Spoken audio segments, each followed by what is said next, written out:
Ben Hacı Şahini həyatda bir dəfə görmüşdüm. Amma mən onun hər gün səhər biri göğsü duranda onun kəlamları vardı. Deyir ki, bu sabah dualar edirdi. Mən bunu paylaşıram. Bilirsiniz, insanların həyatda bir missiyalar olur. İnsan var, səhər duranda deyir ki, mən bugün efirə gedib kimi qırdırım bir-birinə. İnsan var, gelir deyir, nəsə edeyim. Mən deyirəm, bir insan var, deyir belə-belə.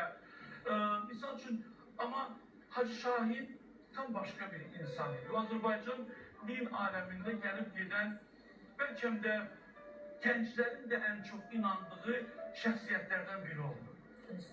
Mən bilirəm ki, mənə deyir ki, o yüzlərlə insanları, narkotik olan insanları düz yola gətirdi, qumarbazları düz yola gətirdi.